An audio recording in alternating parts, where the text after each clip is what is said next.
Ceci est notre monde.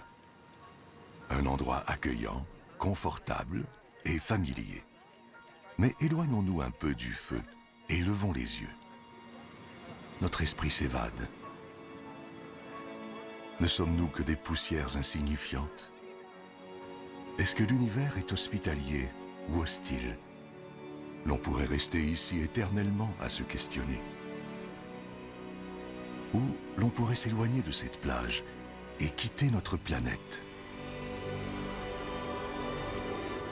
pour visiter l'univers jusqu'à ses frontières, pour ressentir la chaleur intense d'étoiles en fusion, pour faire face à la puissance de violentes collisions cosmiques, pour échapper à des étoiles meurtrières et à des trous noirs colossaux et insatiables, pour être témoin de la naissance de nouvelles étoiles et atteindre les limites de la compréhension humaine. Cela signifie qu'il faut voyager dans le temps, jusqu'au début de l'univers, pour assister à l'instant où tout a commencé. Le Big Bang. Êtes-vous prêts? Alors allons-y. Embarquons dans un voyage jusqu'aux frontières de l'univers.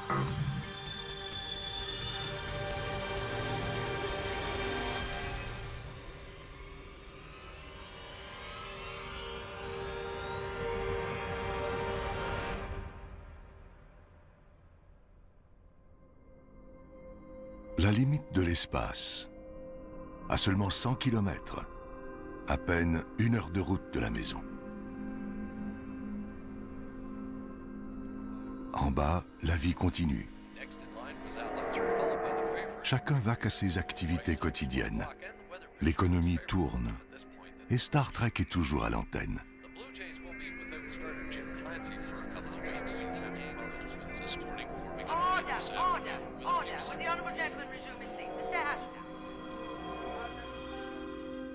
Mais il faut laisser tout ça derrière nous. Pour se tremper les orteils dans ce vaste océan noir. Dans une petite mare, pas très loin de chez nous, sur la Lune.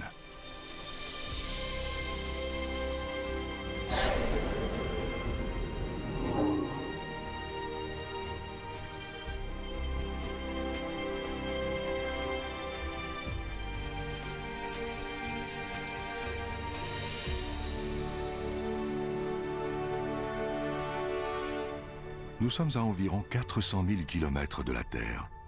3 jours en vaisseau spatial. C'est réconfortant de rester près de chez nous.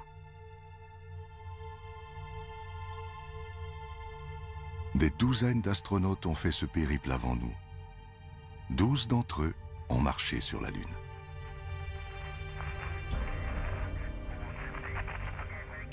On dirait un champ de bataille désert, bombardé par des millions de météorites et d'astéroïdes.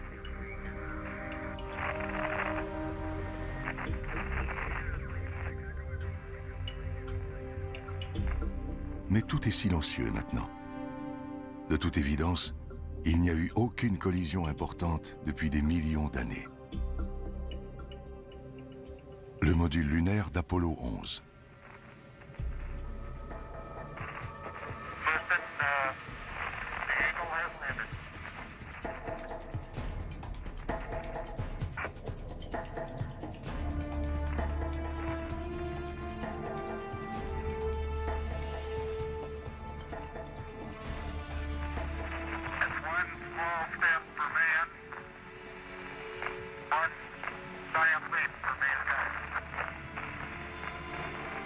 Les risques sont grands pour les astronautes d'Apollo.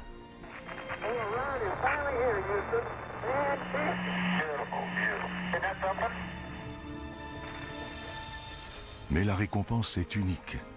Voir notre planète comme personne ne l'a vue auparavant et être les premiers à fouler ce sol. Visiter un autre monde. Un monde bombardé par les radiations mortelles du Soleil. Un champ infini de lave congelée et de tas de roches grises.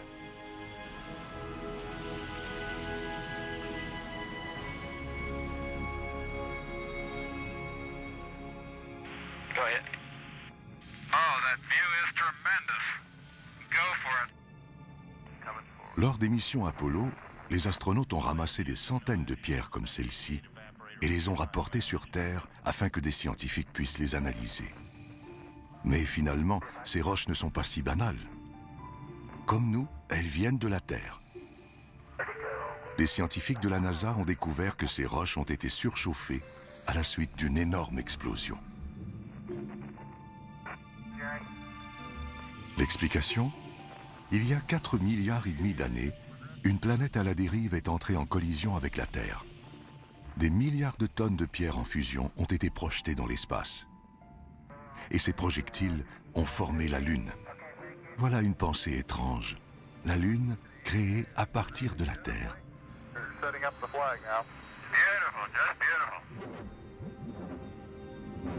Les traces de pas de Neil Armstrong. On dirait qu'elles datent d'hier. Il n'y a pas de vent pour les recouvrir de poussière. Elles devraient donc rester intactes pendant des millions d'années.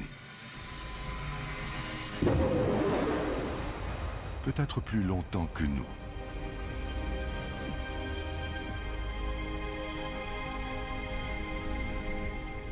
Notre temps est compté. Nous devons faire notre propre bond de géant. Au-delà du territoire exploré par l'humain.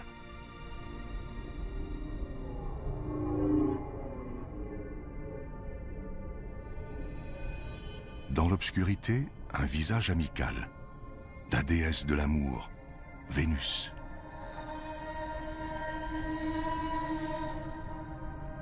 L'étoile du matin, l'étoile du soir. Vénus est la planète la plus brillante du système solaire. Ces spectaculaires nuages jaunes réfléchissent la lumière du soleil.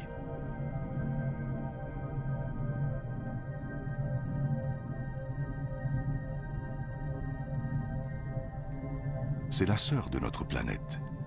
Sa taille et sa gravité sont similaires à celles de la Terre. Nous devrions être en sécurité ici. Mais la sonde spatiale Vénus Express nous apprend que ces nuages éblouissants sont composés d'acide sulfurique mortel et que l'atmosphère de la planète est chargée de dioxyde de carbone. Il faut rester sur nos gardes.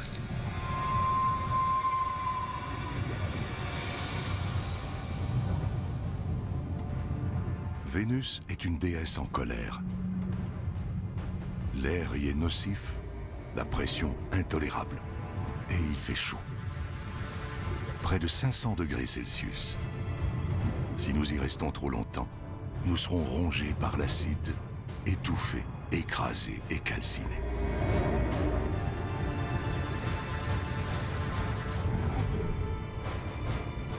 Rien ne peut survivre ici. Ni même cet engin, la sonde robotisée soviétique Venera. Son épaisse armure a été détruite par les conditions atmosphériques extrêmes.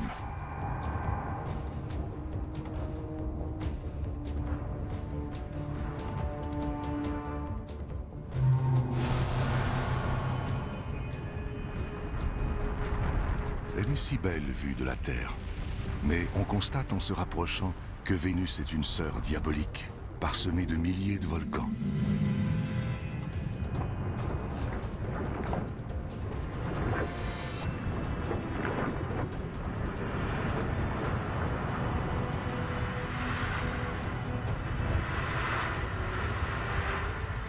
Tout ce dioxyde de carbone contenu dans son atmosphère emprisonne la chaleur du Soleil. C'est le réchauffement climatique à la puissance 10. Vénus a peut-être déjà été plus calme, comme sa sœur la Terre.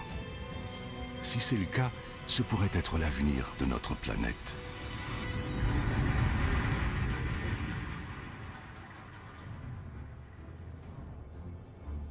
Un avenir défini par le Soleil.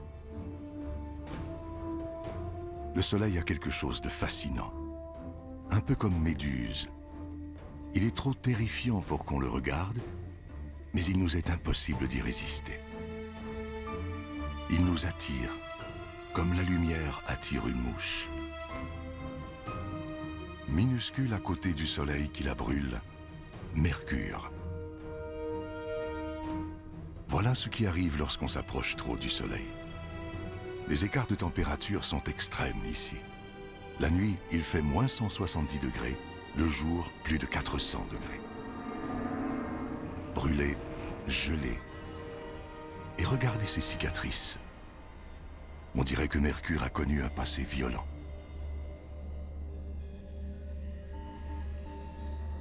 La sonde spatiale Messenger. Elle nous révèle quelque chose d'étrange. Pour une planète de sa taille, Mercure a une attraction gravitationnelle très puissante. Elle doit être plus massive qu'elle ne paraît. C'est comme une immense boule de fer recouverte d'une mince couche de roche. Le noyau de ce qui fut une plus grande planète. Mais où est le reste? Peut-être qu'une planète à la dérive a heurté Mercure, fracassant ainsi ses couches extérieures.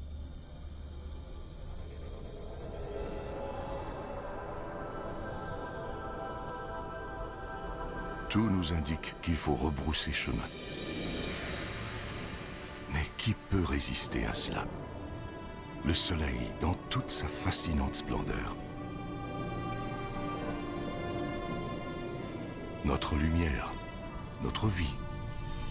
Tout ce que nous faisons est contrôlé par le soleil et dépend de lui. Depuis toujours, dans toutes les civilisations, il est le pivot autour duquel la vie sur Terre tourne.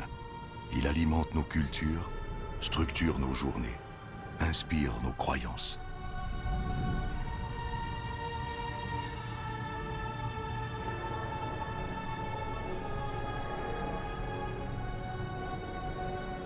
Nous sommes maintenant à 150 millions de kilomètres de la maison.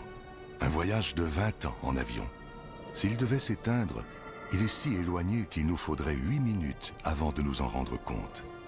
Il est si gros qu'il pourrait contenir 1 million de planètes Terre, et si massif que son attraction gravitationnelle contrôle tout le système solaire.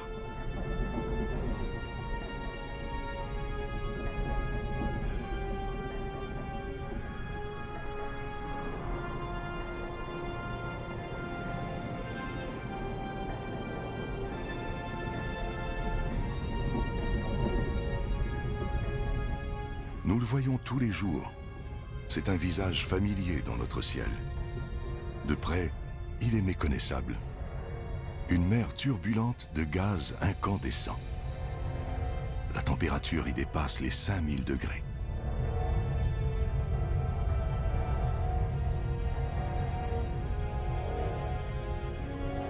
Dans son noyau, elle doit bien atteindre les dizaines de millions de degrés.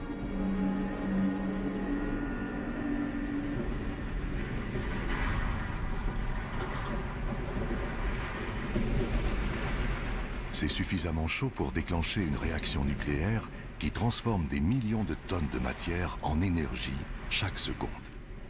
C'est plus que toute l'énergie jamais créée par l'homme. Sur Terre, cette énergie nous parvient sous forme de lumière et de chaleur. Mais de près, le Soleil n'a rien de rassurant.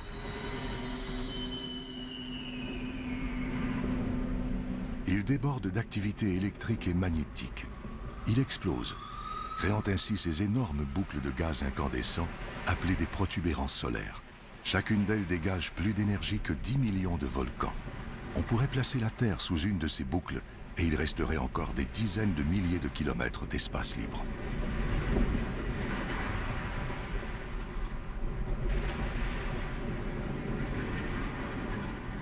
Et à la base de ces boucles, des couches moins chaudes sont exposées, créant ainsi des taches solaires.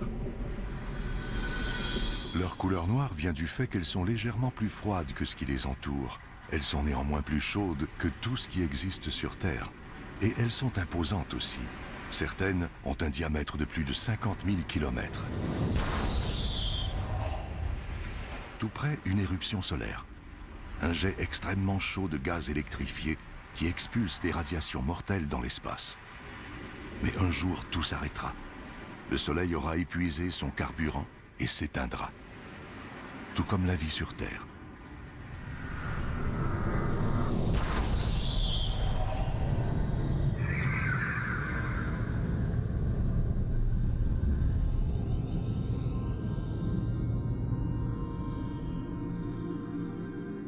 le Soleil donne la vie, mais il la détruit aussi. Il veut qu'on garde nos distances.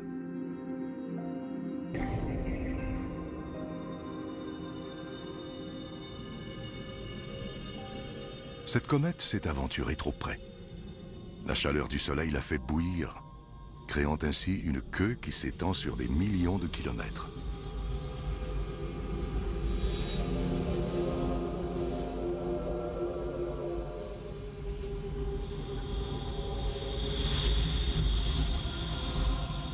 On gèle ici. Il ne fait aucun doute que cette comète vient des confins glacés de l'espace. Mais regardez toute cette vapeur, ces geysers, cette poussière. C'est encore l'œuvre du Soleil qui fait fondre le noyau gelé de la comète. Une sorte de grosse boule de neige sale, recouverte de goudron.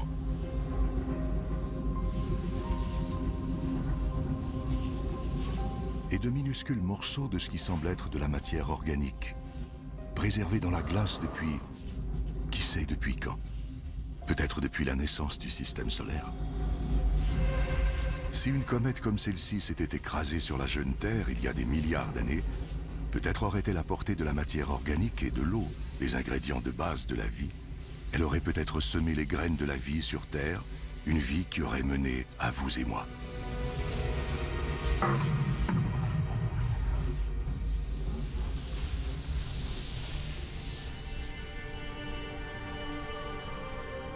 Mais si elle devait s'écraser sur la Terre aujourd'hui, pensez aux dinosaures qui ont été rayés de la carte par l'impact d'une comète ou d'un astéroïde il y a 65 millions d'années. Ce n'est qu'une question de temps. Éventuellement, un jour, à moins que l'on trouve une façon de se protéger, nous subirons le même sort que les dinosaures. La Terre est en sécurité, pour l'instant. Mais si la vie sur Terre était anéantie, nous devrions trouver une nouvelle demeure. Parmi les millions, les milliards de planètes, il doit en exister une qui n'est pas trop chaude, pas trop froide, avec de l'air, de la lumière et de l'eau.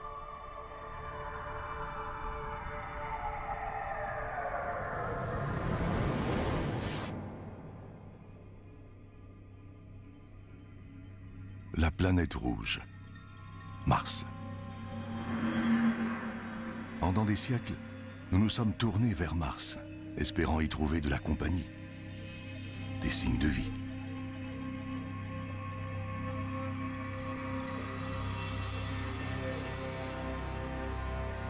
Quelque part ici, il pourrait y avoir une forme de vie extraterrestre. Mais sommes-nous prêts à la découvrir? Sommes-nous prêts à réécrire les livres d'histoire, à reconsidérer nos connaissances scientifiques, à transformer complètement notre monde? Ce que nous sommes sur le point de trouver pourrait tout changer.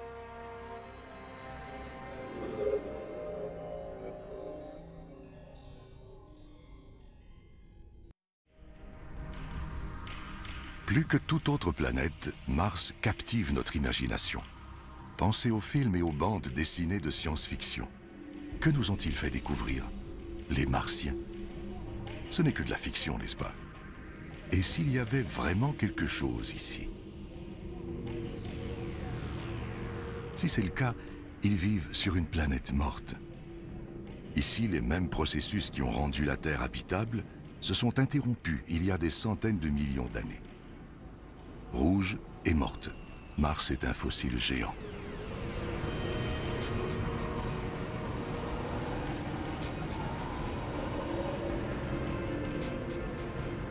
Un tourbillon de poussière. Il est gros, plus gros que les plus grosses tornades sur Terre. Il y a du vent ici. Et où il y a du vent, il y a de l'air. De l'air qui pourrait alimenter la vie extraterrestre. Mais cet air est trop raréfié pour qu'on puisse le respirer, et il est rempli de dioxyde de carbone nocif. Rien ne protège Mars des rayons ultraviolets du Soleil.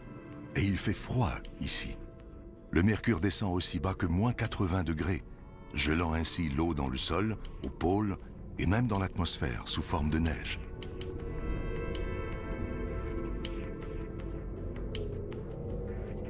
Difficile de croire qu'il pourrait y avoir de la vie ici. Pourtant, Sur Terre, les créatures survivent dans le froid extrême, même dans les fosses les plus profondes et obscures des océans.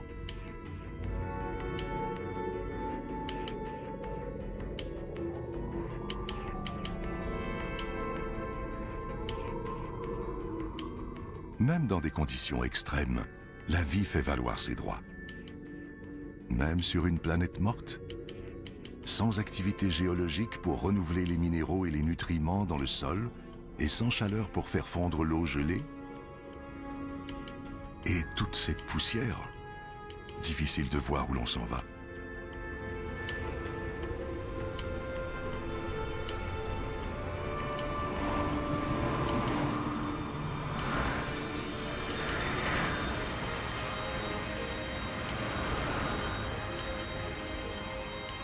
Olympus Mons, un ancien volcan immense, 3 fois plus haut que l'Everest.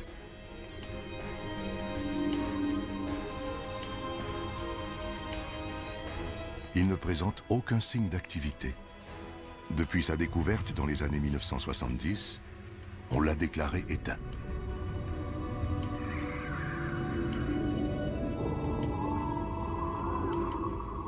Toute coulée de lave doit être épuisée depuis longtemps, anéantie par les impacts des météorites. À moins que ce monstre ne soit pas mort après tout.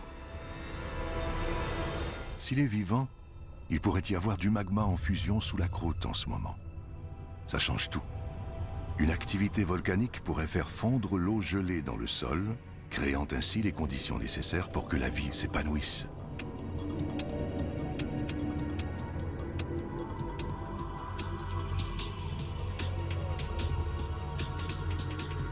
Comparé à cela, le Grand Canyon ressemble à une fissure dans le trottoir. C'est à perte de vue. Ce canyon est si long qu'il traverserait toute l'Amérique du Nord. Il y a des signes d'érosion et des lits de rivières asséchés. Comme si l'activité volcanique avait fait fondre de l'eau gelée dans le sol, qui aurait ensuite déferlé dans ce canyon. Une activité volcanique qui pourrait, on le sait maintenant, créer de l'eau à nouveau. Et où il y a de l'eau, il peut y avoir de la vie. Si nous pouvons trouver des cours d'eau, nous pourrions trouver des créatures vivantes. La chasse est ouverte.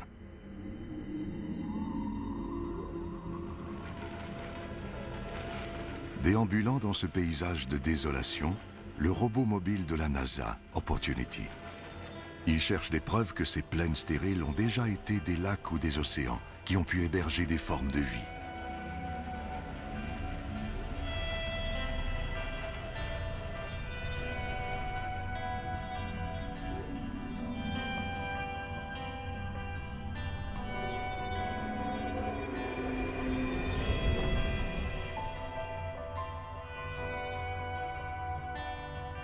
Et regardez ça. Chaque fois qu'une sonde en orbite autour de Mars détecte une de ces ravines, elle en trouve de nouvelles. C'est une autre preuve que Mars est bel et bien vivante, qu'il y a peut-être de l'eau qui s'écoule sous sa surface, créant ces ravines. De l'eau qui pourrait alimenter la vie martienne.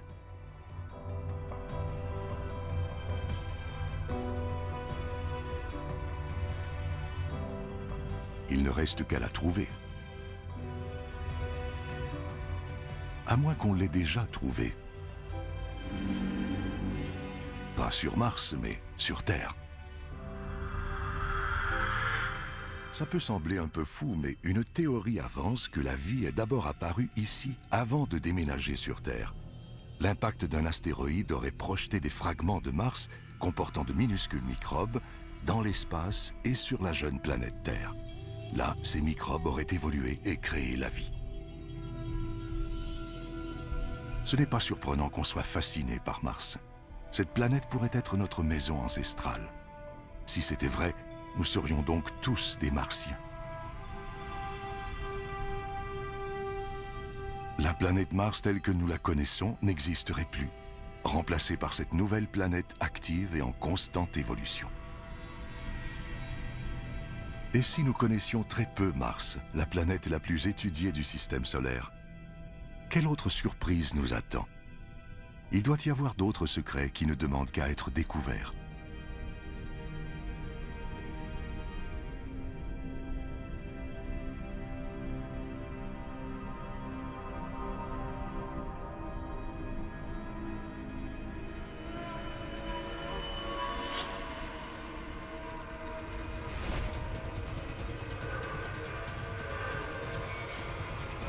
Ici, on se croirait dans un jeu vidéo géant.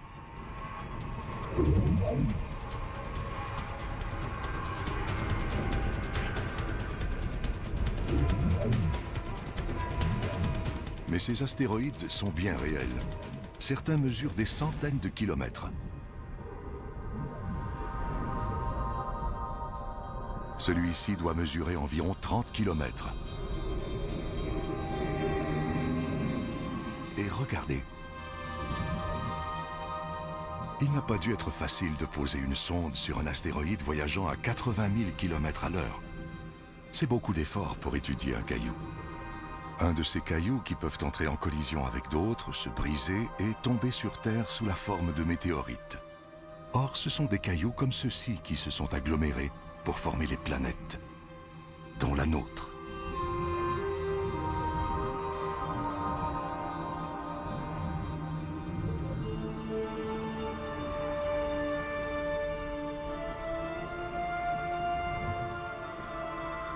Donc, en déterminant l'âge des météorites trouvés sur Terre, nous avons découvert que les planètes sont nées il y a 4,5 milliards d'années.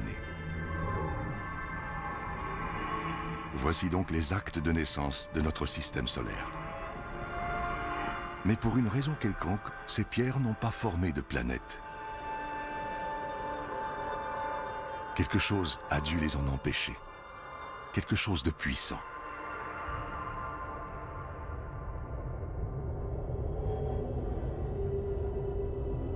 Jupiter. Quel monstre! Au moins 1000 fois plus grosse que la Terre. Si énorme qu'elle pourrait contenir toutes les autres planètes. Quelque chose d'aussi gros influence grandement ses voisins. Son attraction gravitationnelle empêche les astéroïdes de former une planète.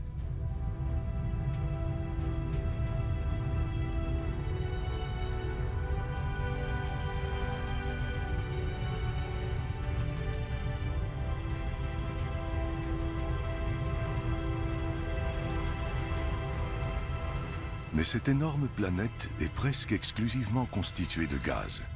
Si on atterrit ici, on s'enfoncera et on ne touchera probablement jamais de surface solide. Et la beauté de Jupiter est le fruit d'une violence extrême.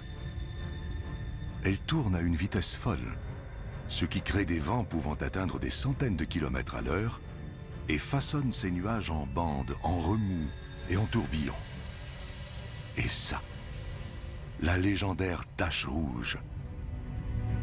La tempête la plus grosse et la plus violente de tout le système solaire. Elle fait au moins 3 fois la taille de la Terre et elle dure depuis 300 ans.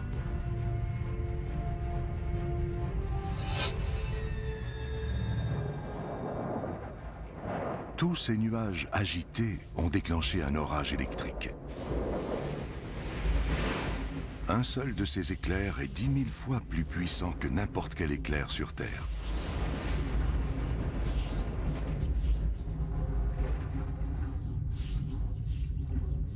Le meilleur endroit, l'endroit le plus sécuritaire d'où admirer Jupiter, c'est de loin. Regardez ces lumières. Elles ressemblent à des aurores boréales qui dansent autour des pôles. Mais le compteur Geiger s'emballe. Ces lumières sont mortelles. Elles sont générées par des radiations létales aspirées de l'espace par le puissant champ magnétique de Jupiter.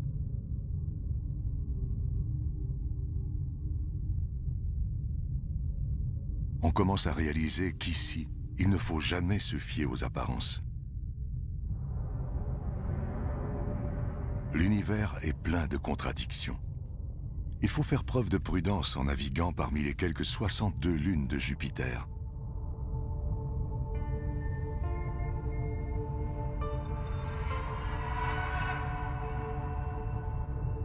Cette lune multicolore s'appelle Io.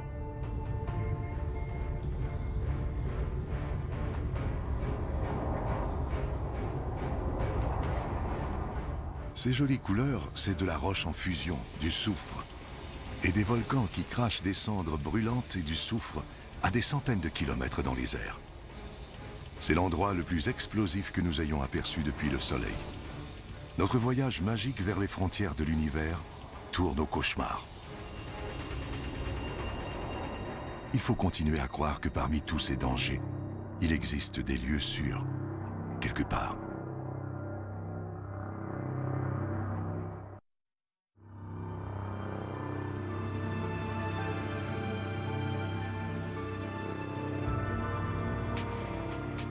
Nous sommes à 650 millions de kilomètres de la Terre. Comme cet endroit est étrange et familier en même temps.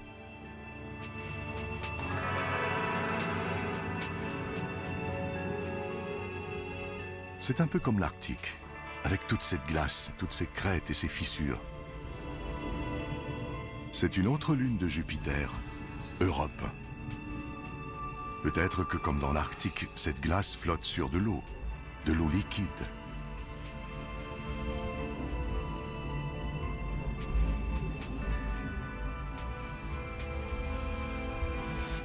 C'est intriguant, mais nous sommes à 800 millions de kilomètres du Soleil. Europe est sûrement complètement gelée.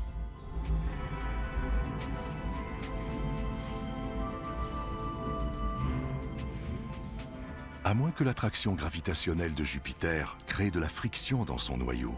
Ainsi, Europe ne serait pas complètement gelée et la vie pourrait se développer dans les eaux situées sous sa croûte de glace. Nous nous trouvons peut-être à quelques mètres d'une vie extraterrestre, d'un écosystème complet de microbes, de crustacés et peut-être même de calmars. Seule cette couche de glace nous sépare d'une possible vie extraterrestre. Mais d'ici à ce qu'on envoie un vaisseau spatial percer la glace, Europe demeurera l'un des plus grands mystères du système solaire.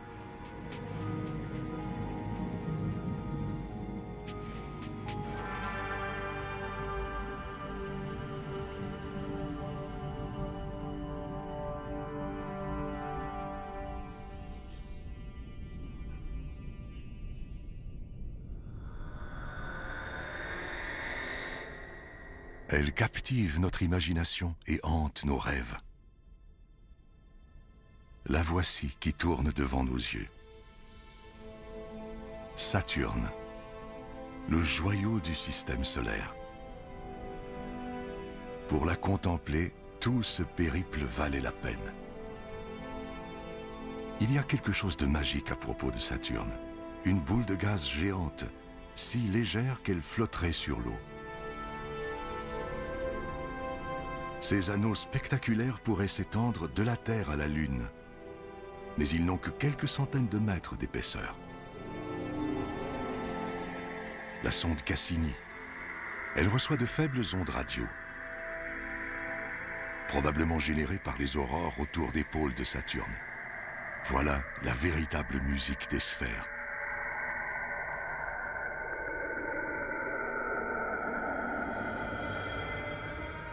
Elle nous raconte que ces anneaux sont probablement les restes d'une lune détruite par l'attraction gravitationnelle de Saturne.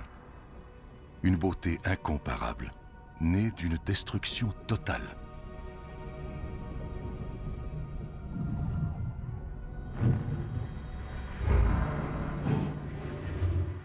Des milliards de morceaux de glace, certains petits comme des glaçons, d'autres grands comme une maison. Ils entrent en collision, se brisent et se reforment.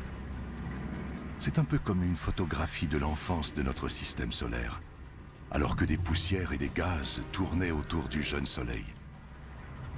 La gravité s'est mise à l'œuvre pour rassembler tous ces débris et notre planète est née.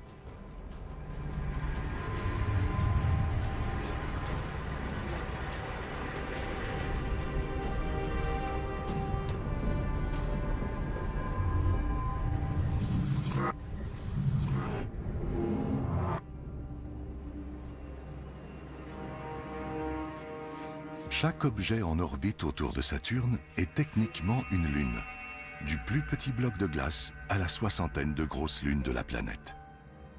Parmi celles-ci, il y en a une qui est plus grosse que notre lune et même que Mercure, Titan.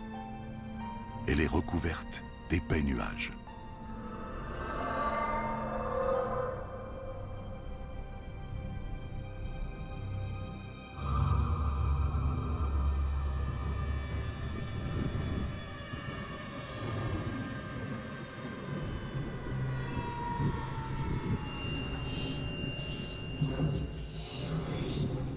mais on dirait qu'il y a une atmosphère sous ces nuages.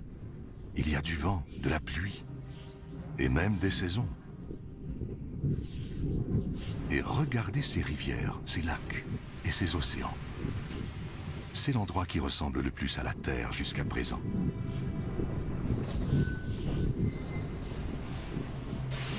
Toutefois, ce n'est pas de l'eau qui coule ici, mais du gaz naturel liquide. Il doit y avoir des milliers de fois plus de gaz naturel que dans toutes les réserves de la Terre. Si nous pouvions en rapporter chez nous, il alimenterait nos villes et nos voitures pendant des milliers d'années. Ou peut-être pourrons-nous l'utiliser un jour pour alimenter une colonie, dans le cas où il n'y aurait pas déjà de vie sur Titan. La sonde spatiale Huygens, relâchée par Cassini sur la surface de Titan, est là pour le découvrir. Elle nous apprend qu'il y a de la matière organique dans le sol, mais il fait froid, moins 180 degrés. Cette matière ne peut pas créer la vie, à moins que Titan ne se réchauffe.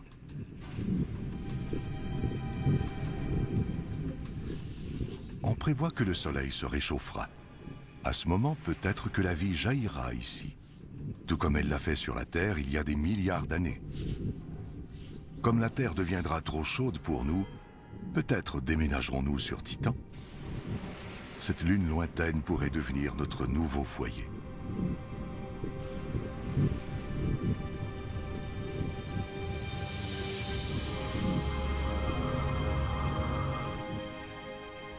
La Terre.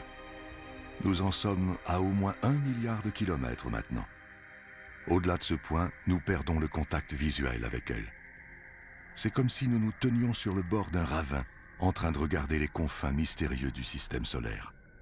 Si nous voulons comprendre l'univers et atteindre ses frontières, nous devons nous lancer.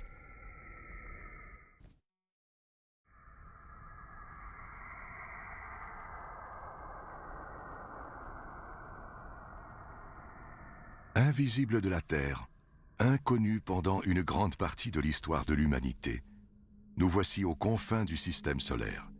C'est comme si nous plongions dans les profondeurs de l'océan.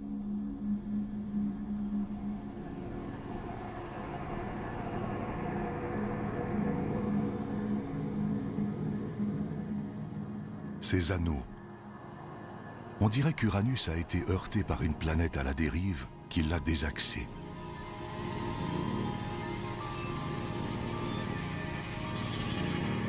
C'est sinistre ici, et on se sent seul. Pourtant, nous avons à peine quitté le rivage.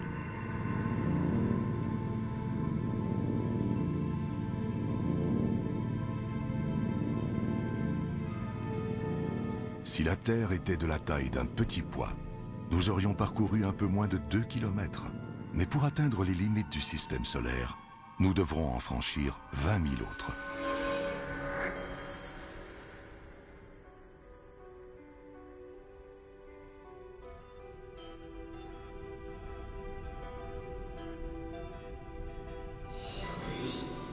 Une autre bête étrange surgit des profondeurs, le dieu de la mer, Neptune.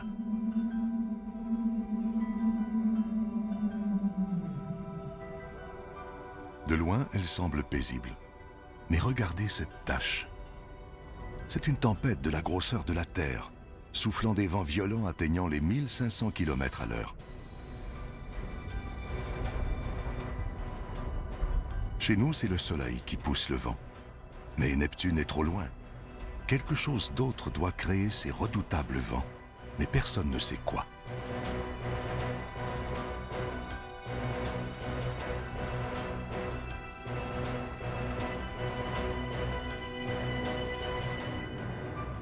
Tout juste au-delà de Neptune, une de ses lunes, Triton.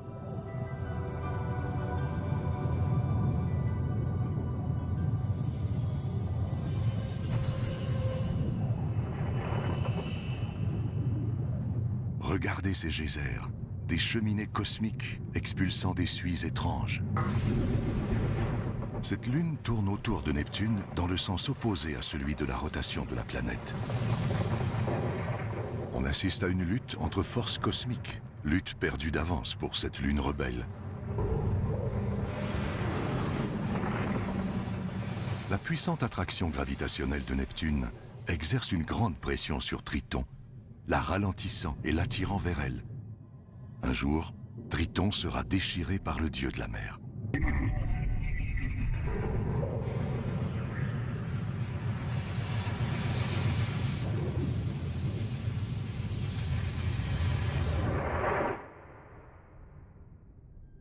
Et c'est tout. Plus de lunes, plus de planètes à voir dans notre système solaire.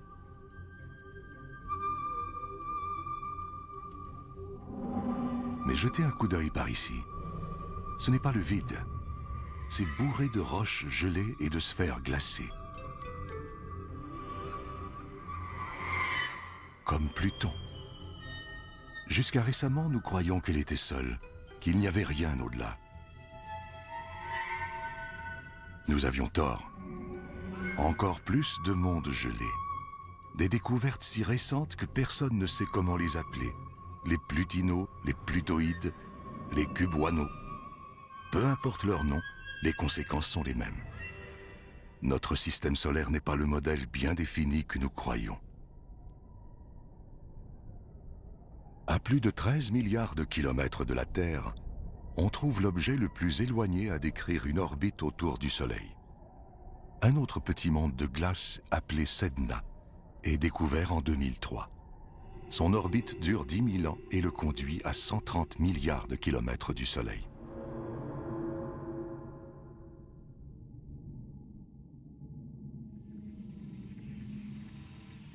Il y a quelque chose d'autre ici.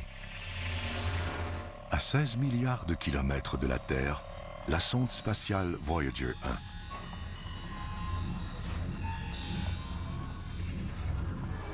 Sans cette sonde, nous n'aurions aucune image des planètes géantes et nous ne saurions rien de leurs lunes étranges.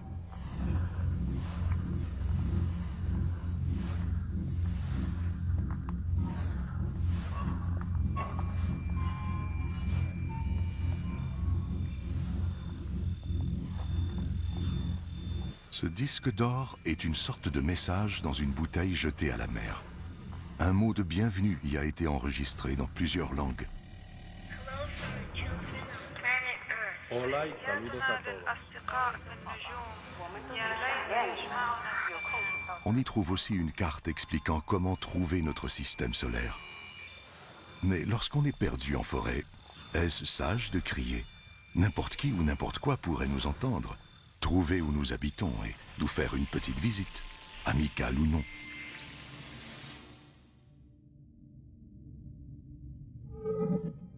Un nuage d'iceberg cosmique.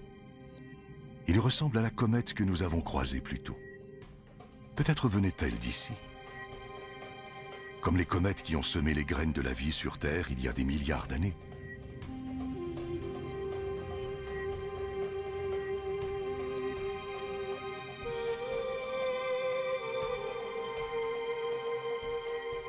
Avec toute cette glace, peut-être ont-elles aussi transporté de l'eau sur Terre.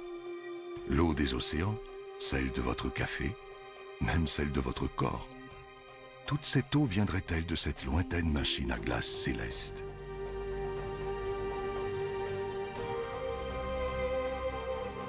Nous sommes à 8 millions de kilomètres de chez nous, c'est-à-dire à 8 billions de kilomètres. Et notre périple ne fait que commencer. Devant nous, des billions de kilomètres et des milliards d'étoiles. Nous y sommes. Il est temps de sauter dans l'immensité de l'univers, dans l'espace interstellaire.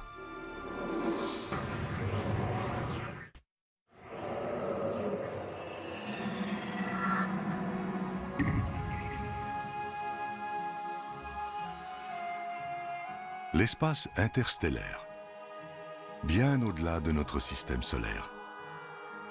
Quelle vue! Des milliards d'étoiles comme notre Soleil, dont plusieurs ont des planètes qui elles-mêmes peuvent avoir des lunes.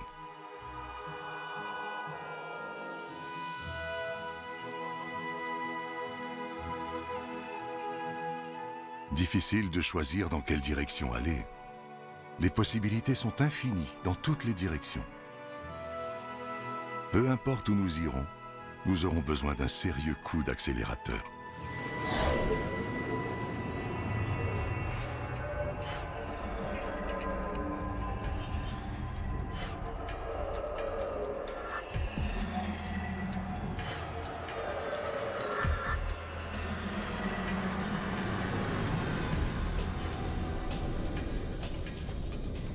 À 40 billions de kilomètres de chez nous, un voyage de 150 000 ans en navette spatiale.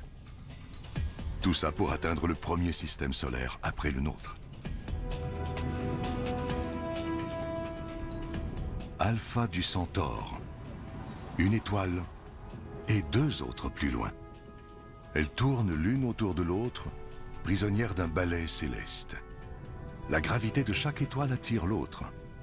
Seule leur extraordinaire vitesse orbitale les tient éloignés.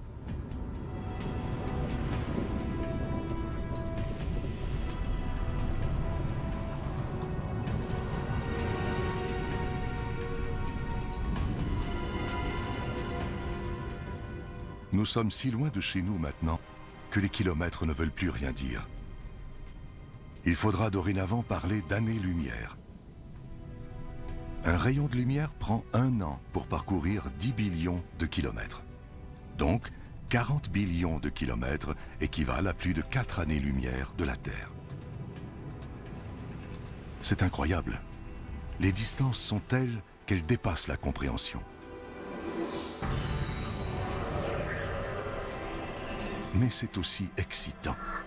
Qui sait quels mondes étranges nous attendent et ce que nous découvrirons lorsque nous atteindrons les frontières de l'univers, si nous y parvenons.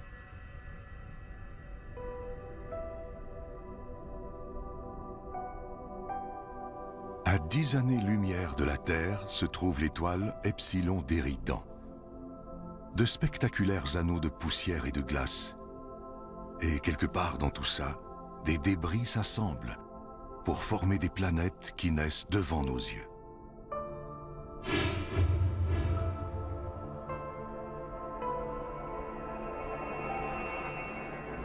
Des astéroïdes et des comètes partout. C'est un peu comme regarder notre propre système solaire il y a des milliards d'années.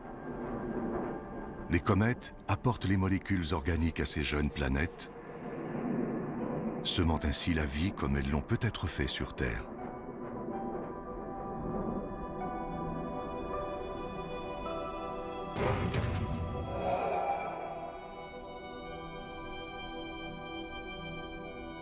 Au milieu de tout ça, on retrouve une étoile plus petite que notre Soleil. Elle est encore toute jeune. S'il y a de la vie dans ce système solaire, elle est très primitive.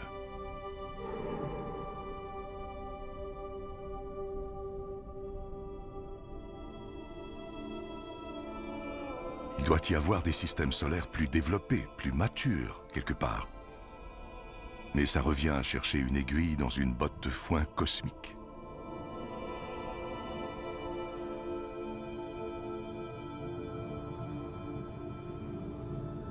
Nous sommes à 20 années-lumière de la Terre. L'étoile Gliese 581.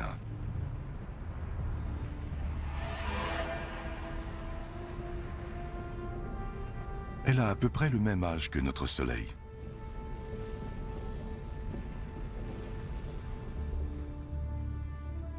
Et en orbite autour d'elle, cette planète.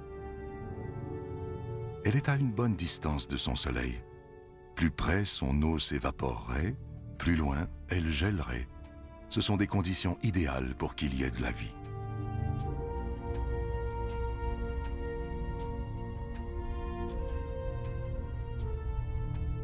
Et si une comète l'avait heurtée et y avait apporté de l'eau et de la matière organique?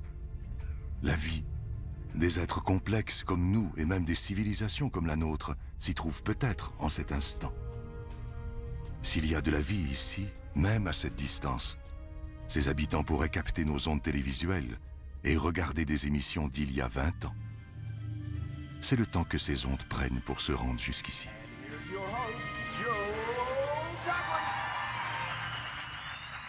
Mais d'ici à ce que les générations futures trouvent le moyen de communiquer sur de si grandes distances, nous ne pouvons que spéculer.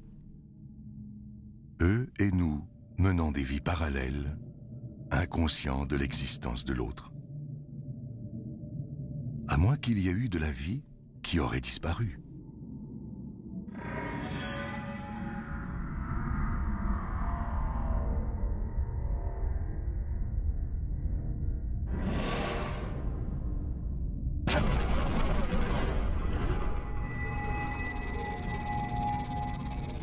C'est le problème avec les comètes. Elles donnent la vie, mais la reprennent aussi. Les dinosaures l'ont appris à leurs dépens il y a 65 millions d'années. C'est l'aiguille dans la botte de foin cosmique. C'est le système solaire qui ressemble le plus au nôtre, mais nous l'avons découvert par hasard. Il peut y en avoir des milliers, des millions d'autres comme ça. Ou aucun.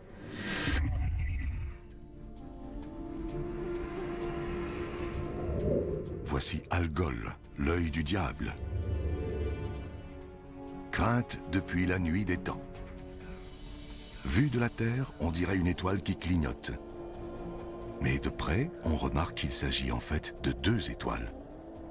Et l'une aspire l'autre.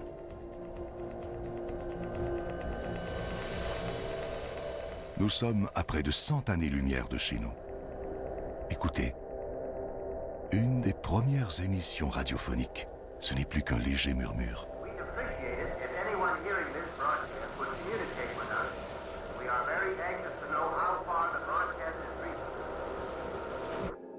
Puis c'est le silence. À partir d'ici, c'est comme si la Terre n'avait jamais existé. Les extraterrestres vivant au-delà de ce point ignorent tout de notre existence. Le moment où nous avons levé les yeux vers les étoiles et nous sommes demandé quelle était notre place dans l'univers nous paraît bien loin. Nous ne regardons plus les merveilles que nous rencontrons du même œil. En plus de nous en apprendre sur notre propre monde, elles nous font découvrir tout l'univers, son passé et son futur.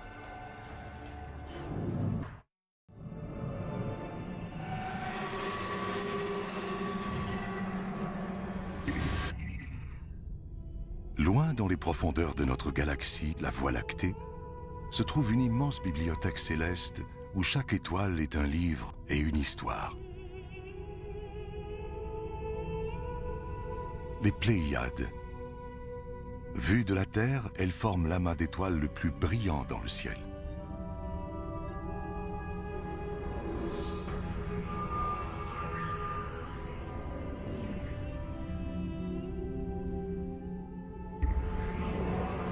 Et cette géante, c'est Bételgeuse, l'étoile la plus grosse et la plus brillante que nous ayons vue jusqu'à présent. Elle est au moins 600 fois plus grande que notre Soleil.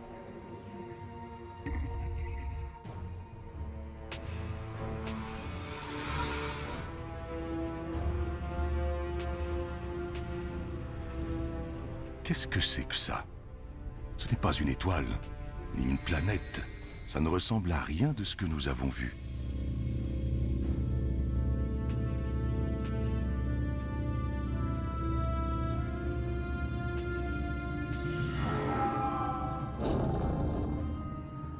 Ce spectre situé à plus de 1300 années-lumière de la Terre est le nuage d'Orion.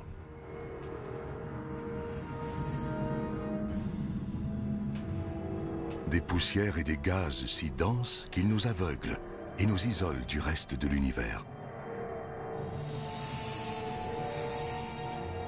Ici, dans les profondeurs, une boule de lumière attire des poussières et des gaz vers elle. Elle les réchauffe.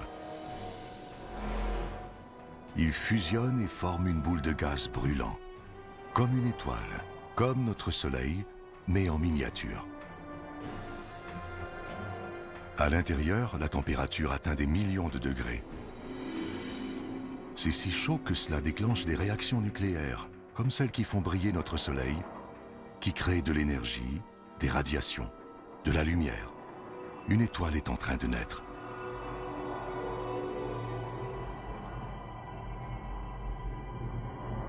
Ou plutôt des étoiles.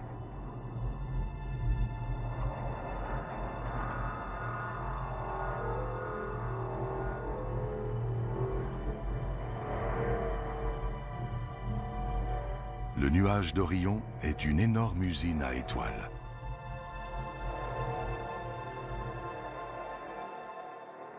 Nous assistons à la naissance d'un univers futur.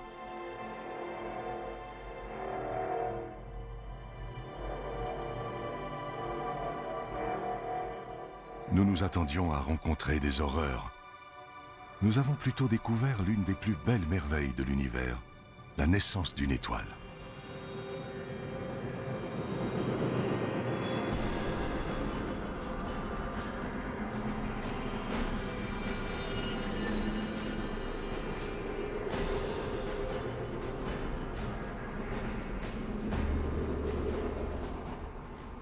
Des jets de gaz propulsés à une vitesse de 200 000 km/h. Projetant des poussières et des gaz sur des millions de kilomètres.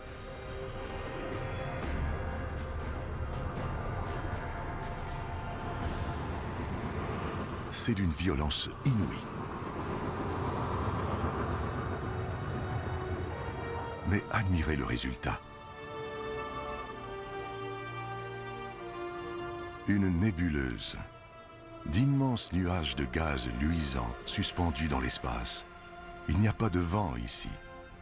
Ils prendront donc des milliers d'années à se disperser.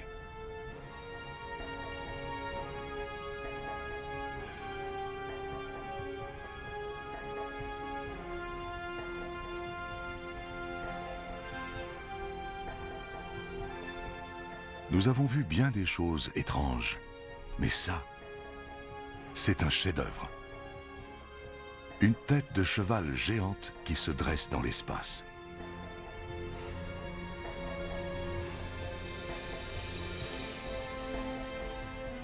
Les étoiles naissent, grossissent, et puis quoi après? Est-ce qu'elles meurent? Est-ce qu'elles s'évanouissent lentement dans la nuit? Ou périssent de façon spectaculaire? La réponse se trouve entre ici et les frontières de l'univers.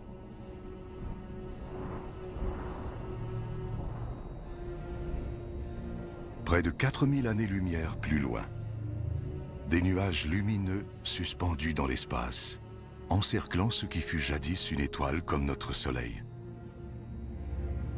Tout ce qui reste d'elle, ce sont ces gaz aux couleurs vives. Ces éléments, issus de la fusion nucléaire au cœur de l'étoile, ont été relâchés dans l'espace à sa mort. Le vert et le violet sont l'hydrogène et l'hélium, les matières brutes de l'univers. Le rouge et le bleu sont l'azote et l'oxygène, les blocs de fondation de la vie sur Terre. Si nous vivons, c'est grâce à des étoiles comme celle-ci. L'oxygène de nos poumons, l'azote de notre ADN, tout a été créé par la fusion nucléaire dans des étoiles mortes longtemps avant la naissance de la Terre. Nous sommes faits de déchets nucléaires stellaires. Notre arbre généalogique commence ici.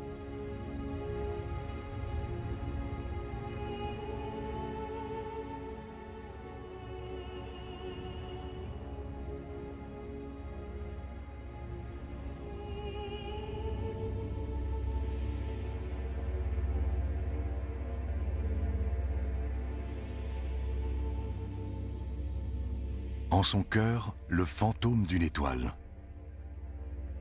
C'est une naine blanche, chauffée à blanc. Petite mais incroyablement dense. C'est une étoile à l'agonie. Ses atomes ont fusionné et se collent les uns aux autres. Elle est si dense qu'une petite cuillerée à thé de cette naine blanche pèse 1 tonne. C'est un avant-goût inquiétant du destin de notre Soleil. Dans 6 milliards d'années, il deviendra une naine blanche. Sa mort signifiera la disparition de la vie sur Terre. On se demande combien d'autres mondes ont subi ce sort. Combien d'histoires ont été oubliées? Combien de livres célestes sont perdus à jamais?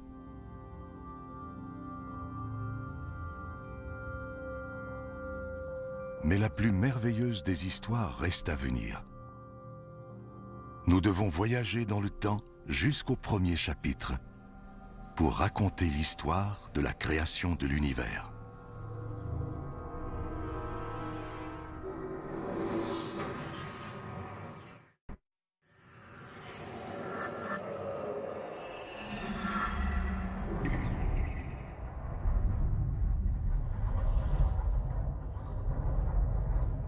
Les restes éparpillés d'une étoile morte, la nébuleuse du Crabe.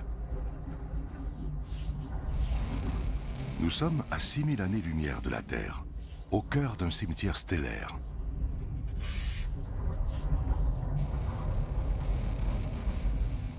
Des poussières et des gaz qui s'étendent sur des billions de kilomètres.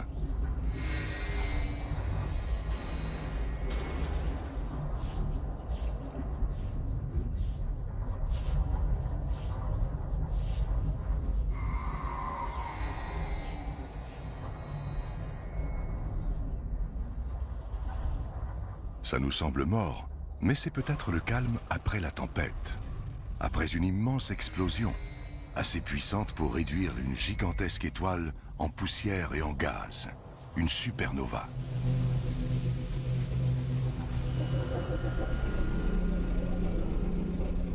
Le voici, l'œil de la tempête. Une étoile qui tourne sur elle-même et qui émet des pulsations. Un pulsar. La gravité a dû compresser le noyau de l'étoile géante pour en faire ceci. Il ne fait que 20 km de diamètre et il est d'une densité inimaginable. Un grain de ce pulsar doit peser des centaines, peut-être même des millions de tonnes. Plus il rapetisse, plus il tourne rapidement, comme un patineur artistique qui tourne sur lui-même les bras tendus puis qui les rapproche pour tourner plus vite. 2 rayons de lumière, d'énergie, de radiation qui tournent 30 fois par seconde. Ils ont formé un immense nuage de poussière et de gaz. Il y a tellement de radiation ici. Il y en a même plus que sur le Soleil. Si ce pulsar était aussi près de la Terre que le Soleil, toute forme de vie disparaîtrait immédiatement de la surface de notre planète. C'est assurément la chose la plus dangereuse que nous avons rencontrée jusqu'à maintenant.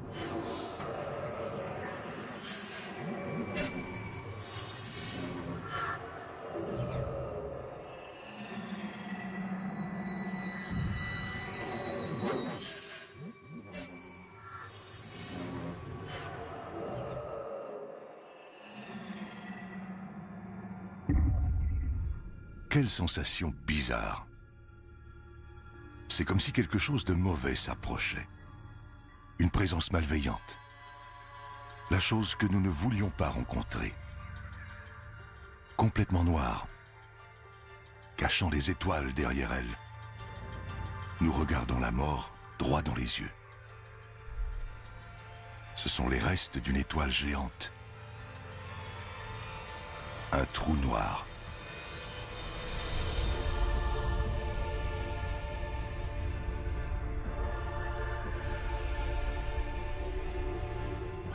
Au lieu de se contracter et de devenir une naine blanche ou un pulsar, cette étoile a continué de rapetisser. Elle est devenue si petite qu'elle mesure à peine quelques kilomètres, mais elle est considérablement plus dense qu'un pulsar. Et c'est impossible d'y résister.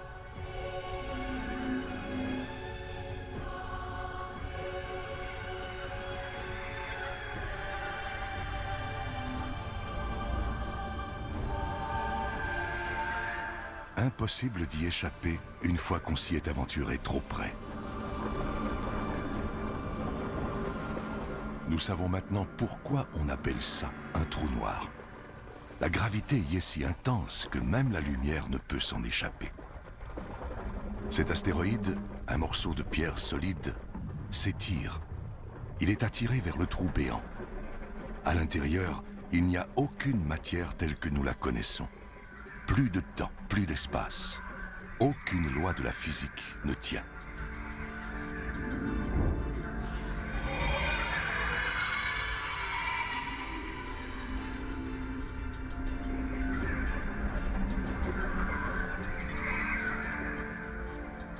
L'astéroïde a disparu. Et en vérité, personne ne sait où il est allé. Nous sommes aux limites de la compréhension humaine. Il pourrait y avoir des millions de trous noirs qui rôdent autour de notre galaxie. Peut-être plus qu'il n'y a d'étoiles dans le ciel. Mais nous ne pourrions les voir avant qu'il ne soit trop tard. Comme cette étoile qui tourne puis disparaît dans un puits invisible.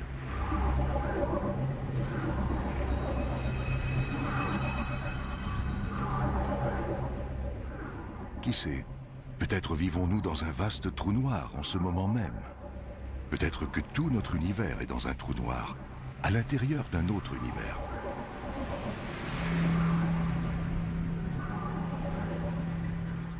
Parfois, on a l'impression que plus on voit de choses, moins on en sait. Nous savons toutefois que notre galaxie, la Voie lactée, est plus complexe et plus dangereuse que nous ne l'imaginions. Et nous ne l'avons toujours pas quittée. Le reste de l'univers s'étend toujours devant nous. Les merveilles, les dangers et les secrets se trouvent là-bas. Mais avant tout, nous devons trouver le moyen de sortir de cette Voie lactée.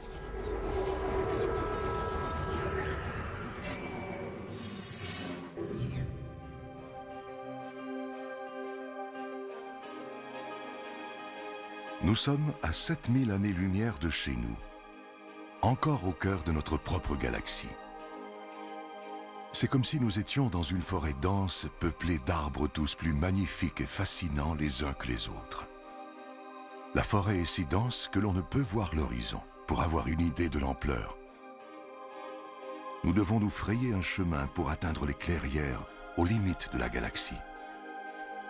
C'est seulement là que nous pourrons comprendre où elle a commencé et d'où nous venons. Mais difficile de quitter de tels paysages. Un colossal nuage luisant surmonté de grandes tours de poussière, les piliers de la création. Ils sont comme la porte d'entrée des confins de la galaxie. Les deux piliers sont parsemés de petits renflements, des embryons de systèmes solaires. Chacun est gros comme notre système solaire. Encore un monument qui témoigne de la remarquable créativité de la nature.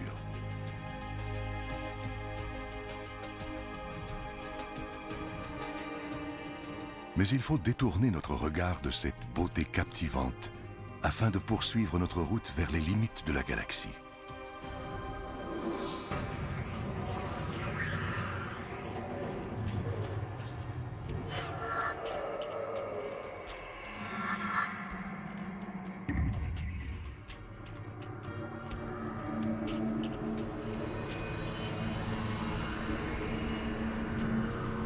Émerveillés par la beauté de la Voie lactée, nous nous sommes égarés dans un champ de mines cosmiques. C'est comme une explosion au ralenti. Des nuages de gaz géants sont expulsés de cette étoile. Une étoile des millions de fois plus brillante que notre Soleil. Les réactions nucléaires qui l'alimentent s'épuisent. Nous assistons à ses derniers souffles.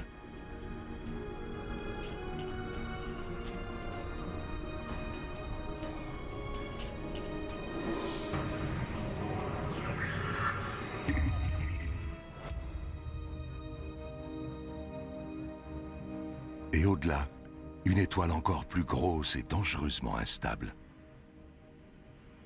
Elle est sur le point d'exploser. Et lorsqu'une étoile aussi grosse meurt, c'est 1000 fois plus violent qu'une supernova. Nous voici donc devant l'expression la plus violente de la mort d'une étoile. Une hypernova.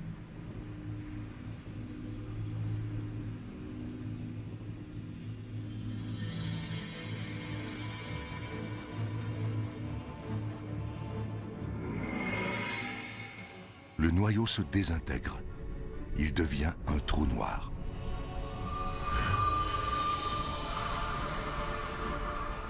En voici l'onde de choc qui irradie l'étoile, fracasse ses couches externes et les propulse dans l'espace.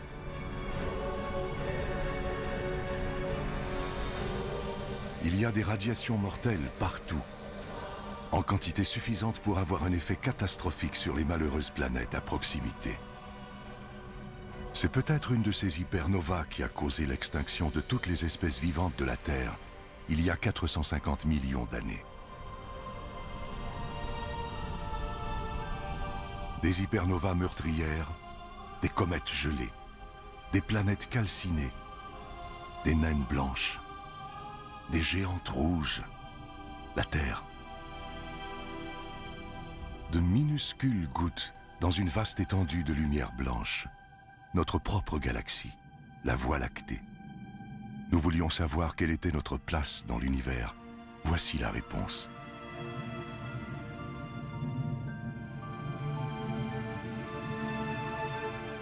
Les civilisations actuelles et passées, tous ceux qui ont vécu, du plus petit des insectes à la plus haute des montagnes, tout ça est invisible. Pas même une petite poussière.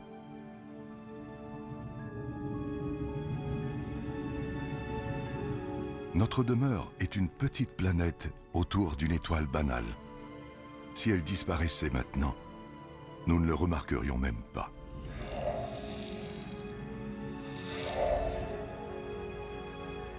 Et pourtant, jusqu'à présent, nous n'avons pas trouvé d'autre endroit où vivre, où nous pourrions vivre.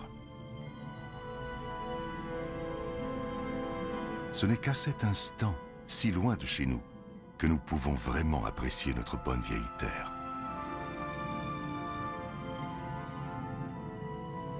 Regardez toutes ces étoiles. Il y en a des centaines de milliards. Il doit y en avoir au moins une, sinon davantage, qui peut accueillir la vie.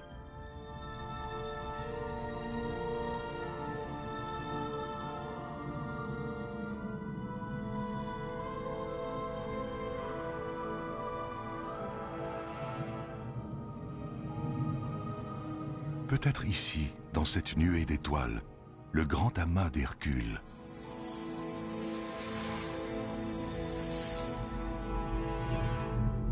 Dans les années 1970, des astronomes ont envoyé un message dans cette direction. Ce message décrit en détail la structure de notre ADN et comporte une carte de notre système solaire. Mais nous sommes si loin de la Terre que le message n'arrivera pas avant au moins 25 000 ans.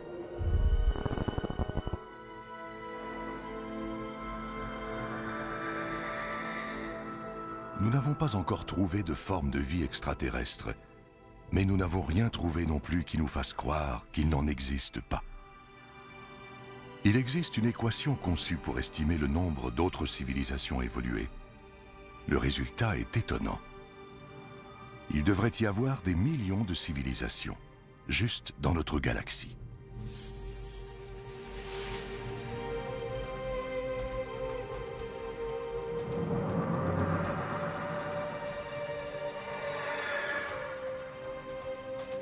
Tout ce que nous avons vu jusqu'à présent se trouve dans la Voie lactée. Nous avons maintenant l'occasion de voir d'autres galaxies, d'avoir un meilleur aperçu de la totalité de l'univers et peut-être de trouver la réponse à la question ultime. D'où vient tout cela? Il est maintenant temps de quitter notre galaxie et de pénétrer dans l'espace intergalactique.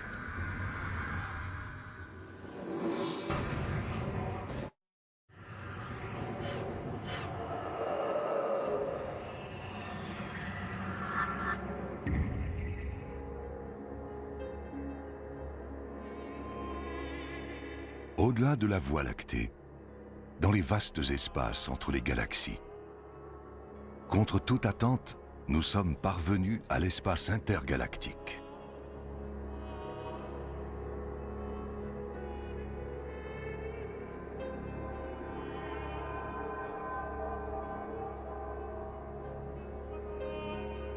Ici, il n'y a rien à l'horizon.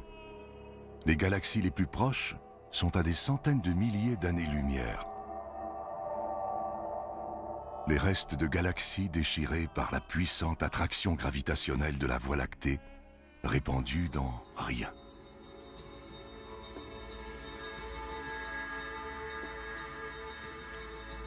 C'est ce qui ressemble le plus au vide parfait dans tout l'univers. Mais même ici, ce n'est pas complètement vide. On détecte de subtiles traces de gaz et de poussière. Et quelque chose d'autre. La matière noire. Elle est si mystérieuse qu'on ne peut la voir, la sentir, la goûter ou la toucher. Ni même la mesurer. Elle est pourtant si répandue qu'elle pourrait constituer plus de 90% de toute la matière dans l'univers. Si la matière noire existe, cela signifie que le vide n'existe pas. Même ici, nous sommes entourés par de la matière. Nous en suspectons l'existence seulement en raison de l'étrange pouvoir qu'elle semble exercer sur les galaxies, comme celle-ci, le grand nuage de Magellan. À plus de 160 000 années-lumière de la Voie lactée, un voyage de 6 milliards d'années dans la navette spatiale la plus rapide, aux limites de la portée de son attraction gravitationnelle. Cette galaxie pourrait se perdre dans l'espace, mais quelque chose semble la retenir ici. Quelque chose d'invisible et de puissant. La matière noire. Des étoiles, des amas d'étoiles, des nébuleuses. Un énorme coffre au trésor astronomique.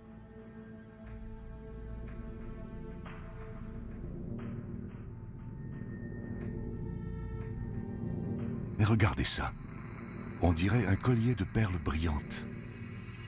C'est une boule de feu expulsée par ce qui a dû être une gigantesque explosion. Une supernova. Elle est si brillante que lorsque la lumière de cette explosion a atteint la Terre en 1987, elle était visible à l'œil nu. Et si violente qu'elle a déclenché une série de réactions nucléaires qui ont fusionné des atomes pour créer de nouveaux éléments, comme de l'or, de l'argent, du platine, puis les a propulsés dans l'espace.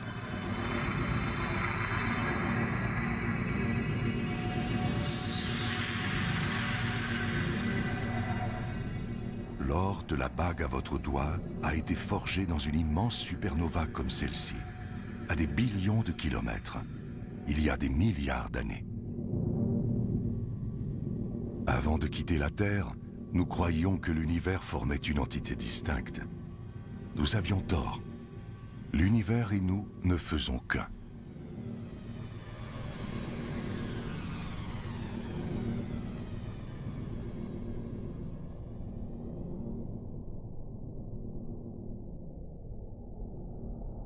C'est rassurant de se le rappeler, alors qu'on s'enfonce dans cet abîme.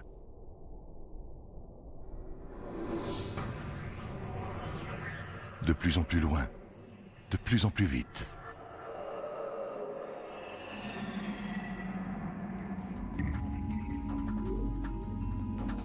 La galaxie d'Andromède, à 2,5 millions d'années-lumière de la Terre.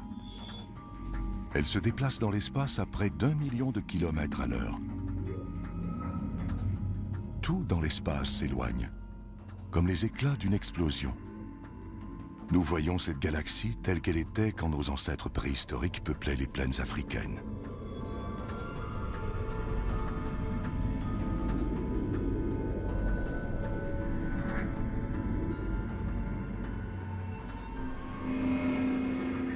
Il y a de l'ordre dans ce chaos. Il y a un fil conducteur derrière cette infinie variété. Un cycle éternel de naissance et de mort, de création et de destruction. C'est un fil tissé dans la vaste toile de l'espace qui lie chacune de ces galaxies. Il y a des milliards de galaxies dans l'univers, chacune comportant des milliards, voire des billions d'étoiles. Il y a probablement plus d'étoiles qu'il n'y a de grains de sable sur toutes les plages de la Terre. Il ne s'agit là que des étoiles qui existent en ce moment. Que dire des étoiles disparues, des étoiles naissantes et des étoiles à venir? Nous commençons enfin à comprendre la totalité de l'univers. Et c'est encore plus vaste que ce que nous imaginions. Cette galaxie, l'immense galaxie spirale M101, est si éloignée de la Terre qu'un message envoyé d'ici maintenant mettrait 27 millions d'années à se rendre chez nous. Qui sait si notre espèce ou notre planète serait encore là pour le recevoir?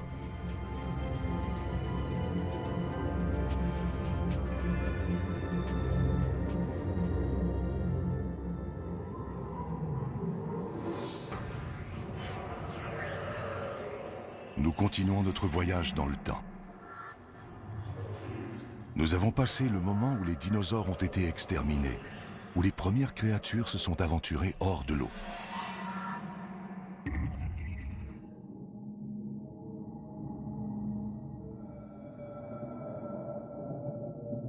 Nous sommes à 2 milliards d'années-lumière de chez nous.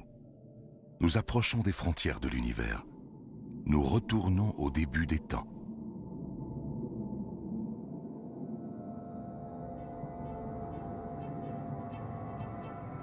Ceci n'est pas une galaxie. C'est plus brillant que des centaines de galaxies réunies. Un éblouissant rayon d'énergie expulsé sur des billions de kilomètres. Quelque chose d'aussi gros, d'aussi brillant, doit être incroyablement puissant. Notre expérience nous apprend qu'ici, puissance égale danger. On dirait un quasar, la chose la plus meurtrière de tout l'univers.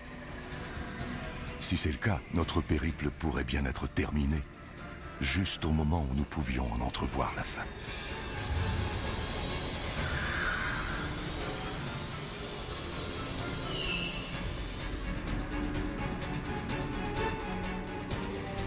Le phénomène le plus dangereux et le plus puissant de l'univers, le quasar. Une marmite tourbillonnante de gaz extrêmement chaud, plus brillant que des centaines de galaxies.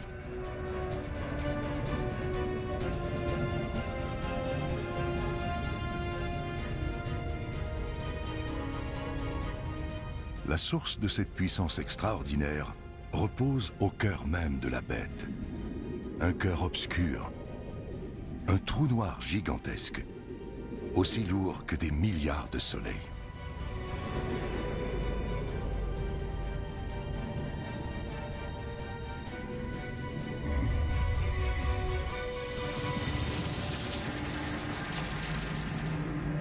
Il anéantit des étoiles entières, aspirant leur gaz dans le quasar, les dévorant jusqu'à ce qu'il n'en reste plus rien, jusqu'à ce qu'elles disparaissent de l'univers visible.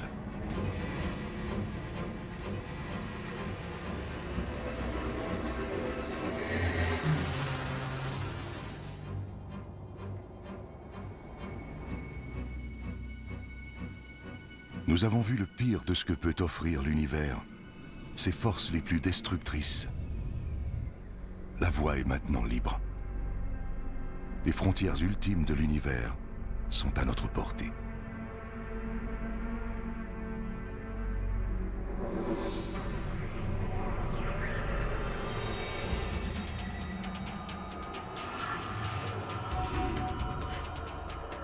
Mais il faut aller encore plus loin et encore plus vite si nous voulons atteindre les confins de l'univers.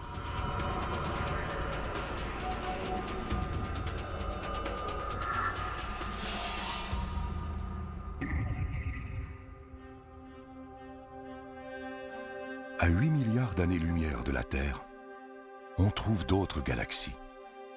Mais celles-ci sont différentes. Elles sont déchiquetées, petites et rapprochées. Nous sommes si loin dans le passé que nous voyons ces galaxies comme elles étaient avant que naisse la Terre. Elles sont encore jeunes et en pleine expansion. Nous nous approchons du lieu et de l'explication de nos origines il y a 12 milliards d'années.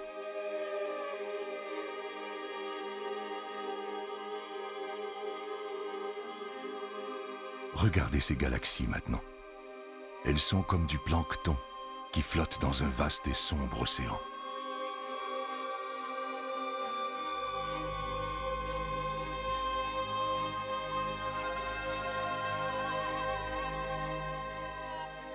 C'est magique. Des nuages de poussière et de gaz qui dansent, qui prennent forme, et qui fusionnent pour former des galaxies embryonnaires. C'est ainsi que notre propre galaxie est née.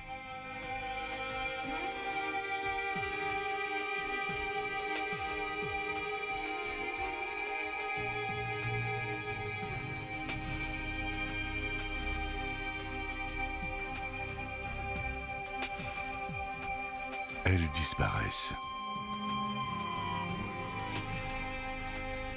Nous sommes avant la naissance des étoiles, dans un âge des ténèbres cosmiques.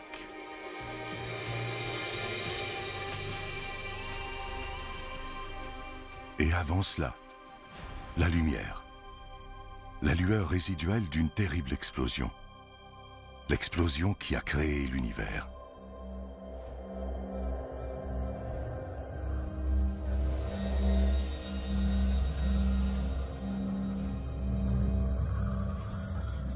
Nous y sommes presque.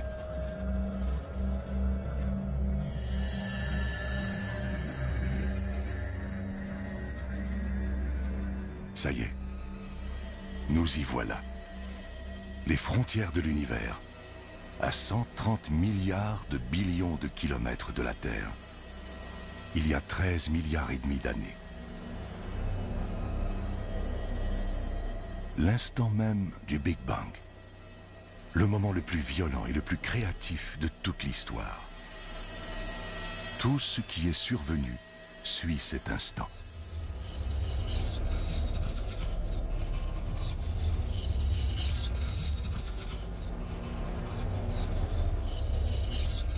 Il a intrigué toutes les religions et toutes les cultures. Mais nous ne connaissons toujours pas l'élément déclencheur de cet acte de création, ni les raisons. C'est ici que s'achève notre voyage et que l'univers commence. Les frontières de l'univers, il y a 13 milliards et demi d'années.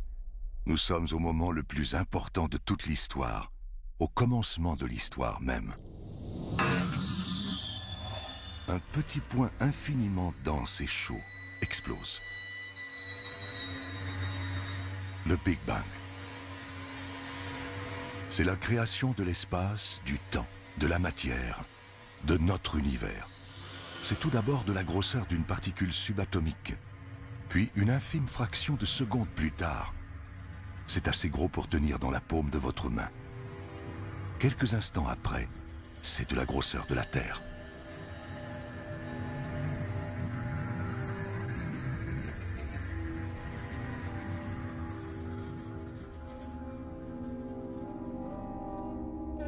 Aujourd'hui, la lumière du Big Bang se répand toujours, sous la forme d'ondes électromagnétiques. Votre antenne de télévision la capte. Ce sont les parasites que vous voyez à l'écran.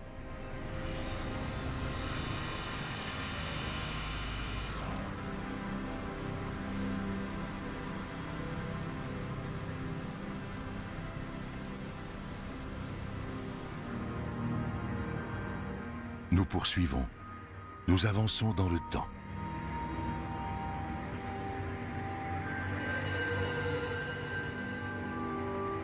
Tout ce que nous avons vu pendant notre voyage, ce sont des étincelles propagées par le Big Bang. Les galaxies, les étoiles, les planètes, ce ne sont que des débris.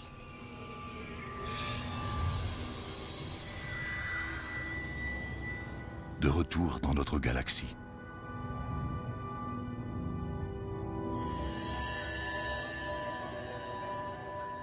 Puis dans notre système solaire. Jusqu'à ce qu'on atteigne un autre morceau de cendre qui se refroidit et qui tourbillonne dans les résidus du Big Bang, la Terre. Après un périple de 260 milliards de billions de kilomètres, nous sommes de retour à la case départ, chez nous. Seulement maintenant, nous sommes plus conscients. Nous savons désormais que notre demeure est plus petite et plus banale que ce que nous imaginions. Et elle est destinée à mourir, engloutie par un soleil à l'agonie. Mais il ne faut pas désespérer. Nous devrions nous réjouir. À partir de notre petite base éloignée, nous avons réussi à découvrir tout ça. à démystifier les secrets de l'univers. Nous devrions célébrer nos accomplissements, chérir notre planète et profiter pleinement de notre brève existence.